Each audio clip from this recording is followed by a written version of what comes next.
The battery's almost full. Whoa. He's turned off the mic on me. That's good. So you can turn off the computer. See, my battery's almost dead, and we need the computer for the headliner, so we got to do a little technical. You know how to do it, dude? Yeah? Shut down. And then we're good.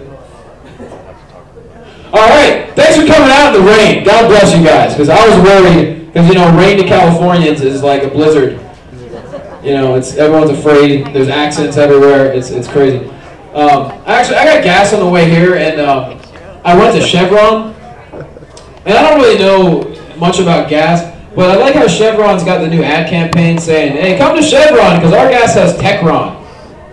I was like, cool, I'll go to Chevron. Does anyone know what the fuck Techron is? You know what I mean? It could be like rabbit turds that we could be put in our car, and it just sounds cool. Yeah, I have no idea. It's a thought more than a joke, because I left my set list on the table. But we're just going to go on without it. I'm going to see how long I can go without it. Yeah, thanks, buddy. It's a little orange piece of paper. I appreciate my buddy Kinner. You got a half beard going there. Not bad. Honestly, I'm sick of it. This is all I get. I'm a grown man. I've seen a thicker mustache on a Mexican kindergartner. It's just, it's not fair. I'm tired of it. I have a cousin who's in high school, has a full beard, and can kick my ass. I swear to God that bitch is on steroids. It's just, you know, hairy nipples don't run in my family. So, I don't know. I forgot where I was at already. No, not going to use it. So here's the thing. I'm just going to segue into this. I do think the country is getting way too big. I think obesity is a big problem, especially among kids. Because I'm offended by all these fat kids today, because I was an OG fat kid. I was this tall. I weighed like 160 pounds. I was a fat kid before it was cool. Like now you have like a group of like 4 kids running around looking like a little version of the Fat Pack. It's ridiculous. Like when I was a kid, I was the only one in my class. It's not easy having the best rack in 6th grade, you know? I'd be sitting in class like, hey, my eyes are up here, Jeremy. Jesus.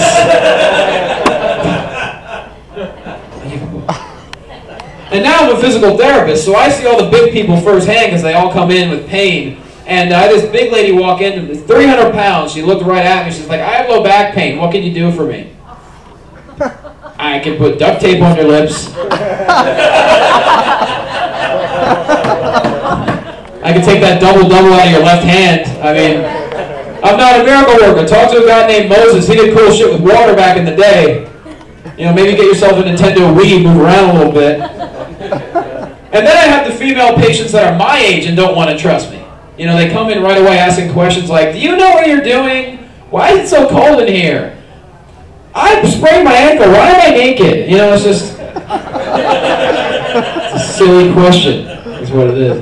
My favorite are the crazy chicks, though. I had this one lady come in, and she looked, I was about to do an evaluation on her. She looked right at me. She's like, how do I know you're not going to try and fondle me? Because you're ugly, bitch. I mean, I'm not going to lose my license over a unibrow, you know? Now take your shirt off. I got to check your ankle. Let's do this. That bit's really getting good, Christian. I'm not going to lie. I got to write more physical therapy stuff. I never thought people would like it, but let's do that. Got an oil change over the weekend because I enjoy getting ripped off by complete strangers. Anybody else? Dude, going to the oil change makes me wish I had watched my dad do it when I was a kid instead of just playing Mortal Kombat the whole time, because these guys are ridiculous. They want to do all types of stuff to your car. It's like, do the bare minimum. You know, if you can get me rolling out on 3 tires and a donut, hook it up, Hector, you know? And these guys, after a while, start sounding just like a girlfriend. They're full of empty promises. You know, like, don't worry, I'll take good care of you. This won't cost a whole lot. Sure, I'll touch your dick in the bathroom. What? That's for a full-service oil change, but whatever. And there's another good part of it. Yeah, and then they send over the guy with 2 teeth to talk to you, to lie to you about what needs to be done to your car. And it makes no sense. They come over like, yeah, we got to, if we don't change this transmission fluid, your car will blow up. Yeah, and if we don't, if we replace this fan belt here, you'll get AIDS. Like, how are you supposed to respond to that? Like, thank God I came to you guys.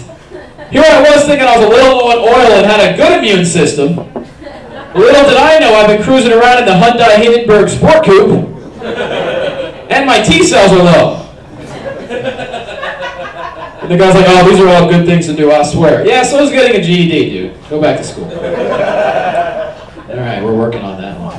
That's a good one. Let's talk about religion a little bit. My thing is, believe what you want to believe, I don't care. What makes me kind of upset is when people assume things about your religion. Like, I went out with this girl, she found out I was Catholic. She, like, lost her mind, thought we were soulmates right away.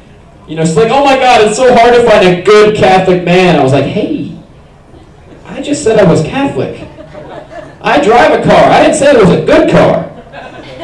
You know, she's like, well, what kind of Catholic are you? I'm like, the kind that's had sex more times than confessions. I wear my good jeans to church for Jesus. Does that count for anything? And what's the other part of that? Damn it, I forgot the same thing last night. It's a funny part, too. Come on in, people. I'm forgetting a joke. Have a seat. Hi. Do I know you? I can't see from here. I see a good-looking blonde. Thanks for coming in. We like you guys. All right. Good-looking chicks are good. Back to the Catholic bit. It's, give me my notebook. No, I'm kidding. Oh, this is funny, too. Oh, yeah. Okay, so back to the Catholic bit, right? She's like, well, you know, the Bible says no sex before marriage. I was like, yeah, but it also says Jesus was cool hanging out with a hooker. So I think he can get over me having a bad decision at Sharky's.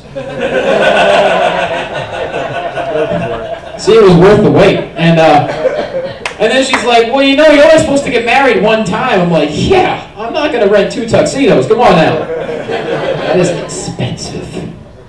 Speaking of expensive, here's a segue into a date joke. How many have been on a first date anytime recently?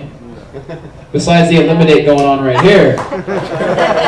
Ladies, I just ask, please use a little bit of caution. Like, don't go overboard on the first date. Don't go ordering things like food. You know? Or don't try to top shelf us. Don't go to the bartender like, oh, a Red Bull and Grey Goose. No, you'll have a cranberry and pop-off, okay? Let's just... And the waiter comes over to me, he's like, may I suggest lobster tail? It's not on our menu. May I suggest giving me your credit card, asshole? Because... Better yet, let's compromise. Instead of lobster, bring me a can of tuna. We'll share that. Maybe. And then at the end, after like a paycheck's worth of dinner and drinks, he comes over. He's like, so what are we getting for dessert? I was like, I'll take this one. She's going to have nothing, and I'm going to go with the blowjob. So, she's not getting creme brulee. She's getting penis souffle. That's what's going on. Yeah, we got to sharpen that one up a little bit. Take that in the tool shed and just do a little bit of that. Let's see. The Catholic bit. Oh, yeah. Anyway, it wasn't going to work out between me and this girl because it turns out I'm a Leo and she's a bulimic, so, That's such a dumb joke and I love it. What else is on that paper? I want to do something possibly new. Okay, you know what? I write chicken scratch. Let's do this. Tumbleweeds! Alright. Oh, yeah. Chicks with tattoos. Dig them. I do. My favorite thing is when I go out, though, I see a lot of girls with tattoos, and it's good looking. But then I saw the sexiest low back tattoo last week on a dude. Like, if ladies want to get them, I don't think it's a tramp stamp, you know? I think it was more of a friendly invite. There's nothing wrong with that. But for a guy to get a low back tattoo, you know he must have been hammered. Like, what's that showing off the chicks now at the bar? Like, oh, right there's my barbed wire tattoo. Over here, that's my skull and my crossbones. And this back here, this is a dolphin riding a My Little Pony.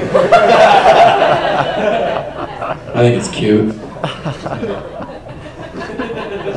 And I dated this one girl whose whole body had tattoos of places she lived up in the Northwest. And it was awesome, because during sex, I thought I was hiking my way up the Oregon Trail. I mean, it was... Midway through, I heard, Timmy has died from dysentery. I'm like, Timmy, no! Trying to float my wagon across her boobs, my horse would drown, and be like, Steve Biscuit! Should have brought more axles for my wagon, damn it! That's for all you who played Oregon Trail. It's a wonderful game where your friends die of weird diseases. And you know what? I'm happy with everything we did tonight. So we're gonna start the show off with this joke. I miss playing old school video games. My personal favorite was Mortal Kombat. Have you anyone heard of Mortal Kombat? It's such a fun game. It's so easy. I wish meeting a girl at a bar was like playing Mortal Kombat, you know? Like you're walking around, you see the girl you like, and you just scream out, "Get over here!" And she comes right over. and you start going at it really good at the bar. It's almost consensual, and out of the blue you hear that voice say, "Finish her." You're like, oh! So you got to bring out the special finishing move, the phantom donkey punch, like, "Wah!"